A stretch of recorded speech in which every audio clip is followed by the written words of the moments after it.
Bom, continuando o nosso estudo da matéria, é importante a gente falar um pouquinho sobre as transformações que a matéria pode sofrer, que eu vou chamar aqui de transformações da matéria. As transformações da matéria, tá? O que é uma transformação primeiro? É uma mudança, tá? De um estado inicial para um estado final. Alguma coisa pode mudar. Pode mudar o volume, pode mudar a temperatura, pode mudar a massa, alguma grandeza pode mudar. Então, sofrer uma transformação, ou seja, sair de um estado e chegar em outro estado,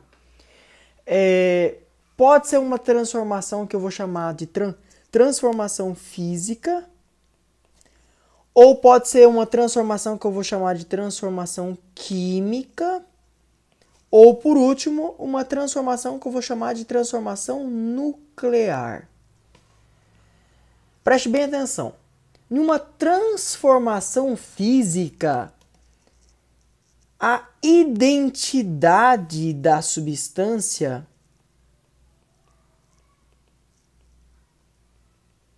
é preservada. A identidade da matéria é preservada. Então, a matéria é preservada numa transformação física. Eu não mudo as substâncias, aquelas substânciazinhas continuam existindo do mesmo jeito, ok? Já numa transformação química, eu mudo as substâncias constituintes do material. Se eu mudo as substâncias constituintes do material, a identidade da substância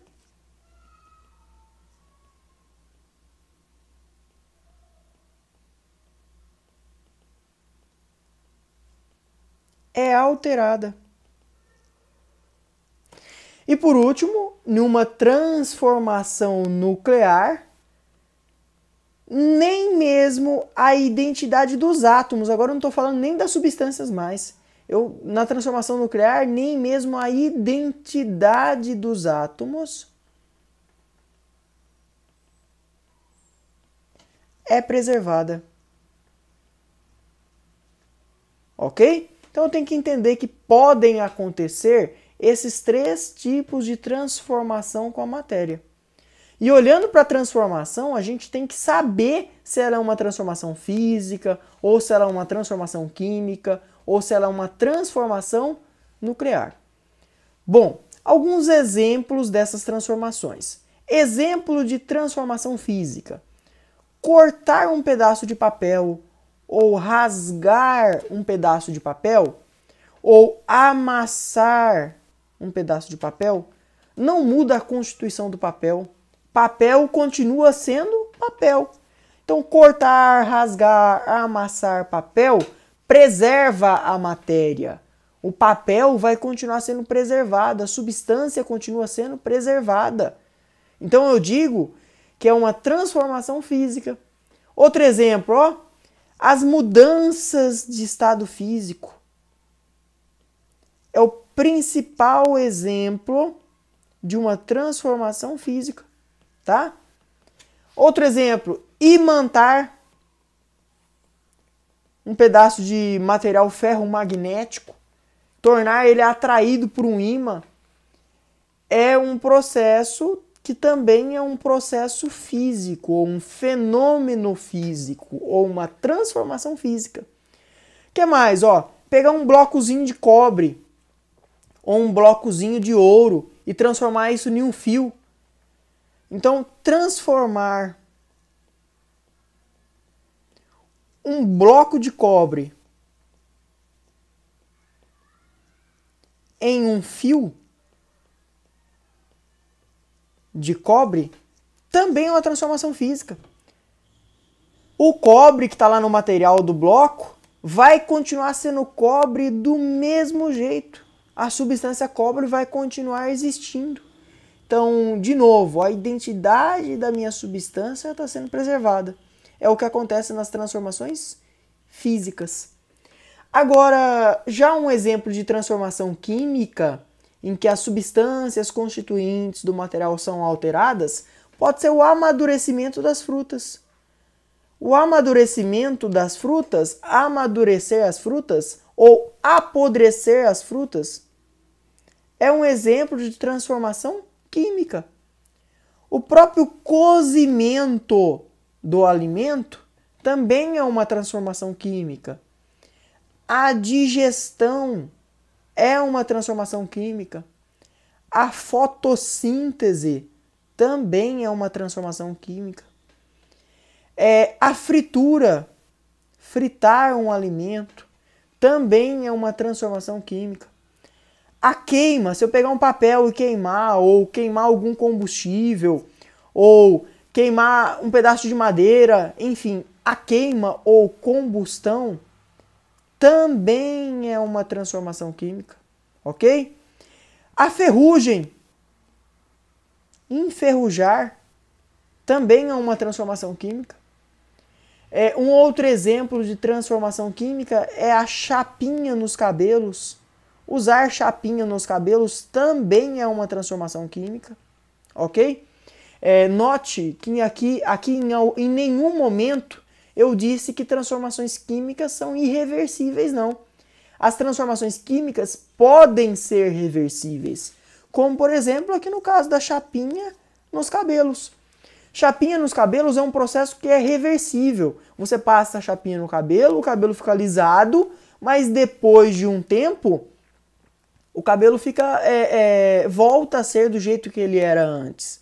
Aqui eu tenho um fio de cabelo, aqui eu tenho um outro fio de cabelo. Entre esses fios de cabelo, na verdade, entre fios da proteína presente no cabelo, entre os fios da proteína presente no cabelo, eu tenho pontes de sulfeto. O que são pontes de sulfeto? É um átomozinho de enxofre que está conectado com outro átomozinho de enxofre, conectando esses dois filamentos de proteína. Então, eu tenho várias pontes de sulfeto ao longo da estrutura do cabelo. Quando você passa chapinha nos cabelos, você quebra essas pontes de sulfeto. Você rompe com essas pontes. Então, ó, o que estava prendendo os fios para ficarem daquele jeito era o enxofre. Na hora que eu passei a chapinha, ó, eu rompi com essas pontes. Mas em algum momento, essas pontes podem voltar a existir. Como, por exemplo, se tiver a presença de umidade. A umidade favorece a ligação entre esses átomos de enxofre. E aí, por causa disso, as pontes de sulfeto voltam a existir. Um outro exemplo de transformação química é a oxigenação de pelos. O pessoal costuma usar água oxigenada para clarear os pelos. Então, a oxigenação de pelos é um exemplo de uma transformação química. Já nas transformações nucleares, nem mesmo a identidade dos átomos ela é preservada. Um exemplo de transformação nuclear é a transmutação, que é pegar átomos de um determinado elemento químico e transformar ele em átomos de um outro elemento químico. Isso é completamente possível. É um processo caro, mas é um processo possível. Um outro exemplo de transformação nuclear é a fissão nuclear. A fissão nuclear acontece, por exemplo, lá na bomba atômica. O que é a fissão nuclear? É pegar um átomo de um determinado elemento, um átomo grande, e quebrar esse átomo em átomos de outros elementos que serão átomos menores, ok? Isso é uma fissão nuclear. É transformar um determinado átomo de um elemento em outros átomos de outros elementos. É quebrar um átomo grande e transformar em átomos menores de outros elementos. E a fusão nuclear também é um outro exemplo de transformação nuclear que acontece lá na bomba de hidrogênio e no Sol, ou no Sol. A fusão nuclear é pegar núcleos de átomos pequenos e juntar para formar um núcleo de um átomo maior. Lá no Sol, núcleos de átomos de hidrogênio são fundidos para formar átomos de hélio. A fusão nuclear libera enorme quantidade de energia, ok? A fissão nuclear libera grande quantidade de energia, mas a fusão nuclear libera muito mais energia ainda. Por isso que a bomba de hidrogênio, inclusive, ela é muito assustadora, porque ela libera enorme quantidade de energia. Tem especialistas que dizem que uma bomba de hidrogênio pode destruir o planeta inteiro, inclusive.